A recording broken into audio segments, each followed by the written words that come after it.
ಒಂದ್ ಕಡೆ M B Patil ಅವರು ಮಾತಾಡಿದ್ದಾರೆ, ಸಚಿವರಿಗೆ ಖಾತೆ ಹಂಚಿಕೆ ಸಿಎಂನ ಪರಮಾವಧಿ ಇರುತ್ತೆ, ಅದು ಅಂದ್ರೆ ಪರಮಾಧಿಕಾರ ಇರುತ್ತೆ, ಅವ್ರಿಗೆ ಬಿಟ್ಟಿದ್ದದು.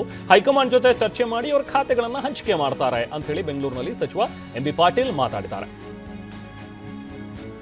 ನಾನು ಖಾತೆ ಹಂಚಿಕೆ ಮುಖ್ಯಮಂತ್ರಿಗಳ ವಿವೇಚನೆ, it's the discretionary power of the chief minister.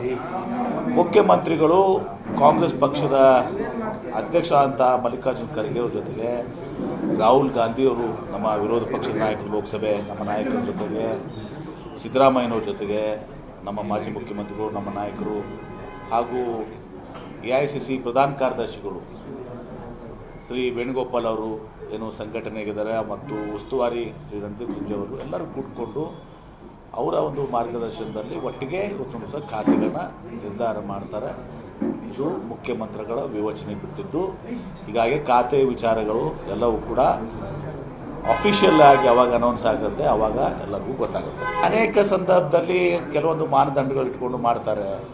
ಅವರು ಇವತ್ತು ಪರಮೇಶ್ವರ್ ಅವ್ರಿಗೆ ಮಾಡಿದ್ದಾರೆ, ಭಾಳ ಸಂತೋಷ. ಯಾಕಂದರೆ ಅವರು you was most deserving person.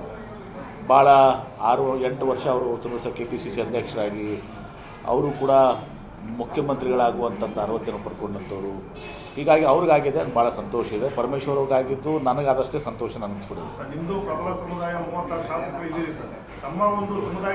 ನೋಡಿ. ಅದೆಲ್ಲವೂ ಕೂಡ ನಾವು 4 ಗೋಡೆ ಮಧ್ಯೆ ಮಾತನಾಡ್ತೀವಿ. ನಮ್ಮ ಲಿಂಗಾಯತರಿಗೂ ಕೂಡ ಸೂಕ್ತವಾದಂಥ ಪ್ರಾತಿನಿಧ್ಯ ಎಲ್ಲವನ್ನು ಕನ್ಸಿಡರ್ ಮಾಡಬೇಕು ಅಂಥೇಳಿ. ಆದರೆ ಅದು ಕೆಲವೊಂದು ಮಾನದಂಡಗಳು ಅವ್ರ ಹೈಕಮಾಂಡ್ನಲ್ಲಿ. ಹೈಕಮಾಂಡ್ ಏನೇ ನಿರ್ಧಾರ ತೆಗೆದುಕೊಳ್ಳಿ ಅದನ್ನು ನಾವು ಸಂತೋಷದಿಂದ ತಲೆಬಾಗಿ ಒಪ್ಕೊಳ್ತೀವಿ. ಆ ರೀತಿ ತೀರ್ಮಾನ ಮಾಡಿದ್ರು ಕೂಡ ಅದನ್ನು ಕೂಡ ನಾವು ಚಾಚು ತಪ್ಪದೆ ಒಪ್ಕೊಳ್ತೀವಿ.